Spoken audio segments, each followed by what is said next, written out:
Le moniteur s'est mis à sonner à 6h27 du matin et je me souviens de l'heure exacte parce que je venais de l'inscrire dans le dossier d'Antoine. 12 minutes après que le docteur Beaumont avait déclaré son décès. 12 minutes après que j'avais moi-même retiré ses électrodes cardiaques, couvert son corps d'un drap blanc propre et décroché le téléphone pour dire à sa femme que son mari de 41 ans de mariage venait de mourir. J'ai levé les yeux vers le panneau central de surveillance par pur réflexe, comme le font tous les infirmiers quand une alarme retentit. Et ce que j'ai vu m'a figé les mains sur le clavier. Un rythme sinusal normal, 72 battements par minute, organisé, net, sans équivoque. Ma première pensée a été une défaillance technique. Je me le répétais avec fermeté en me dirigeant vers la chambre d'Antoine, comme on s'accroche à quelque chose de solide quand le sol se dérobe sous les pieds. J'avais retiré ces électrodes moi-même. J'avais été méticuleuse. Il y avait une explication logique. Il y en a toujours une. J'ai poussé la porte de sa chambre et me suis arrêtée sur le seuil. Sa poitrine se soulevait et s'abaissait sous le drap. Je vais essayer de décrire ce que j'ai ressenti à ce moment-là, en sachant déjà que les mots ne suffiront pas.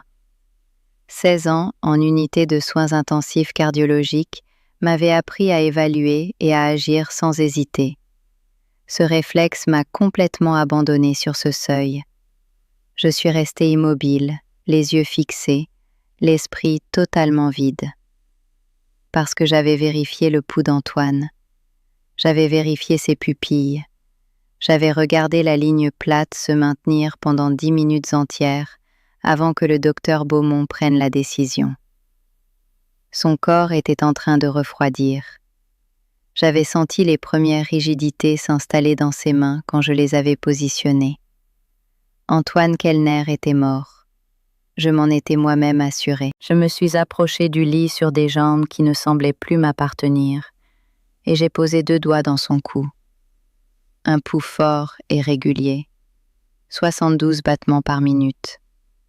C'est impossible, ai-je chuchoté à voix haute, pour personne. Et j'ai appelé le docteur Beaumont. Je m'appelle Isabelle Dalton. J'ai travaillé 16 ans comme infirmière en réanimation cardiologique à l'Institut cardiologique de Lyon. La mort était un événement clinique avec des critères clairs et définis. Pupille fixe, absence de pouls, aucune activité électrique sur le moniteur. Je comprenais cela, j'en étais certaine. Antoine Kellner, 67 ans, ingénieur mécanicien retraité, avait été admis début octobre pour un anévrisme de l'aorte abdominale. L'opération s'était très bien passée. 2 jours après, Antoine mangeait normalement et déambulait dans les couloirs. C'était un patient intelligent et chaleureux. Un soir, il a regardé l'équipement autour de lui et dit « Infirmière Isabelle, vous maîtrisez mieux ça que nous n'avons jamais maîtrisé l'ingénierie. » Il m'avait fait sourire. Il devait rentrer chez lui le lundi matin. Le samedi soir, des battements irréguliers ont été détectés. Nous avons commencé une supplémentation et Antoine s'était stabilisé. À 3h45 du matin, une tachycardie ventriculaire s'est déclenchée. Le docteur Beaumont a réalisé une cardioversion. Un seul choc et Antoine est revenu. À 5h20, un second épisode plus violent s'est produit. Antoine a perdu connaissance. J'ai appelé le code et commencé les compressions immédiatement. Ce qui a suivi fut 45 minutes de réanimation, chocs électriques, adrénaline, antiarythmique. À 6h05, son cœur est entré en asystolie. Ligne plate. Nous avons poursuivi pendant 10 minutes supplémentaires sans réponse. Le docteur Beaumont a procédé à une dernière vérification. Aucun pouls. Aucune pression artérielle. Aucune réponse pupillaire. Elle a regardé l'horloge. Heure du décès, 6h15, le 15 octobre. J'étais dans cette chambre depuis plus de 2 heures. J'étais fatiguée d'une façon qui dépasse l'épuisement physique et touche quelque chose de plus profond. J'ai entamé le protocole post-mortem comme je l'avais fait des dizaines de fois. J'ai retiré les électrodes, déconnecté les perfusions, couvert Antoine d'un drap propre et placé ses bras délicatement le long de son corps. Puis je me suis rendue au poste et j'ai décroché le téléphone pour appeler sa femme. Cet appel est l'une des choses les plus difficiles qu'une infirmière ait à faire. On choisit ses mots avec soin, sachant qu'au bout du fil, le monde de quelqu'un est sur le point de changer à jamais. J'ai expliqué à Hélène ce qui s'était passé. Je lui ai dit qu'elle pouvait venir à l'hôpital. Je lui ai dit que j'étais désolée. Elle est restée silencieuse un moment, puis elle a commencé à pleurer, répétant son prénom encore et encore. Je suis restée en ligne jusqu'à ce qu'elle puisse parler à nouveau. J'ai raccroché. J'ai ouvert le dossier d'Antoine pour commencer la documentation du décès. Et puis le moniteur a sonné. Quand le docteur Beaumont est arrivé au chevet d'Antoine 30 secondes après que je l'ai appelé, elle s'est arrêtée dans l'embrasure exactement comme moi. Elle a regardé sa poitrine se soulever et s'abaisser. Elle a regardé le moniteur. Elle m'a regardé.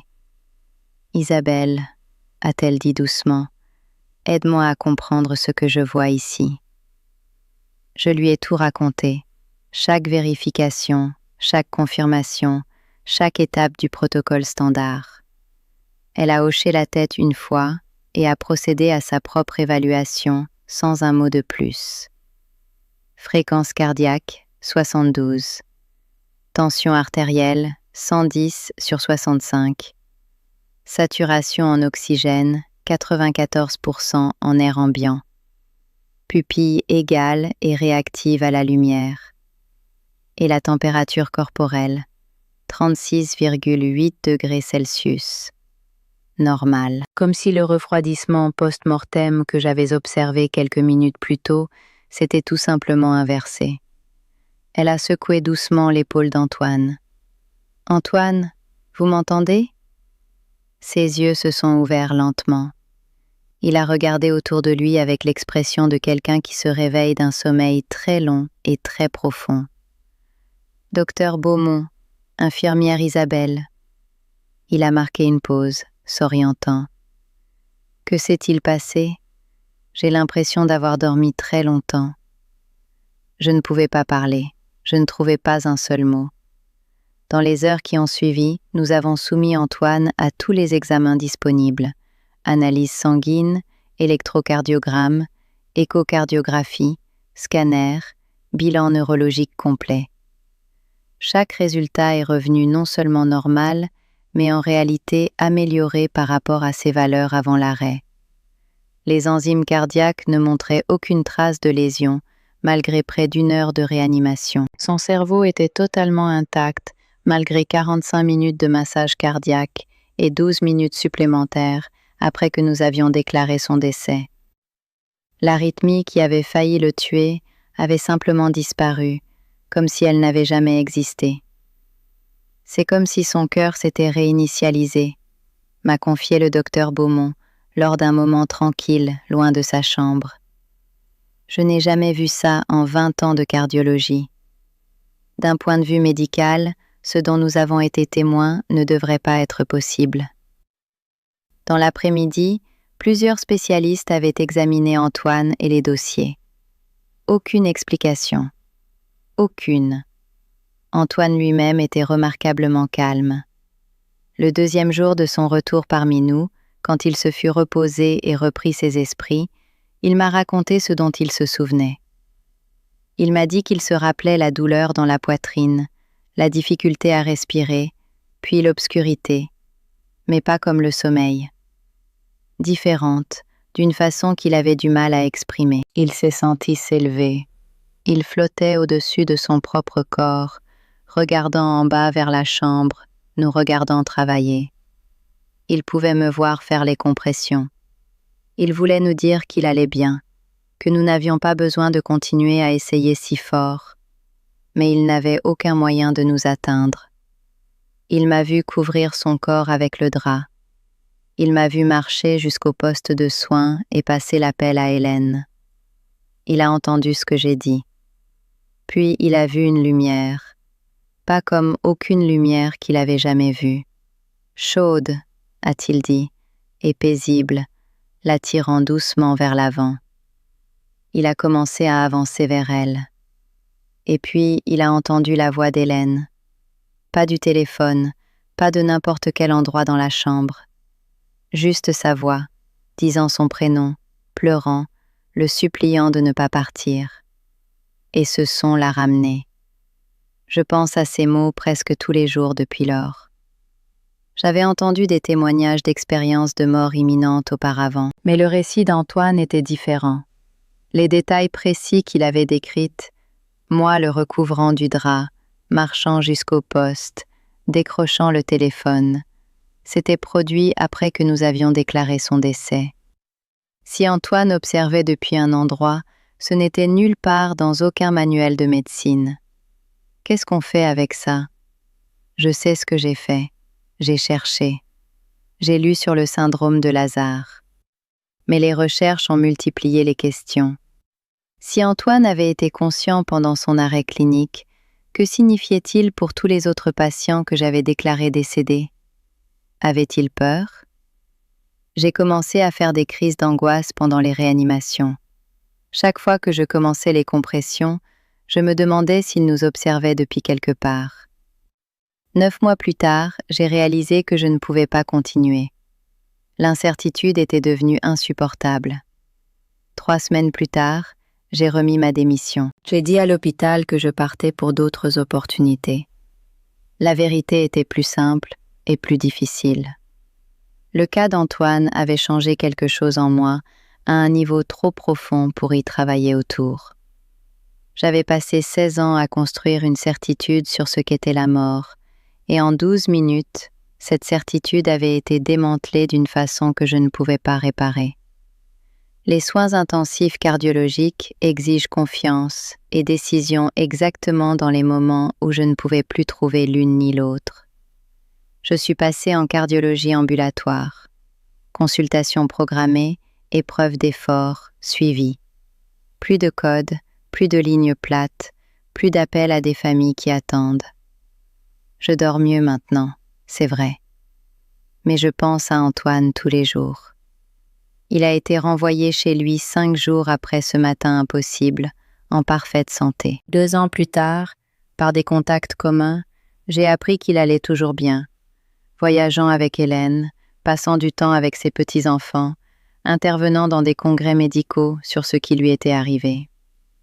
L'ingénieur s'est révélé plus difficile à briser que quiconque ne l'avait imaginé. Je n'ai pas de conclusion nette à offrir. Je ne sais pas ce qu'Antoine a vécu pendant ces 12 minutes. Je ne sais pas si la conscience peut exister en dehors d'un corps vivant, ni si la frontière entre la vie et la mort est aussi fixe que nous l'avons toujours supposé.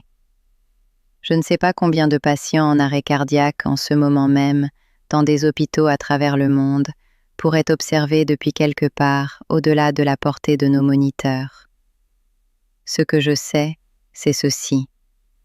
J'ai posé 2 doigts dans le cou d'un homme mort, et j'ai senti son pouls revenir. Je l'ai entendu décrire, avec des détails précis et exacts, des choses qui s'étaient produites après que nous avions déclaré son décès.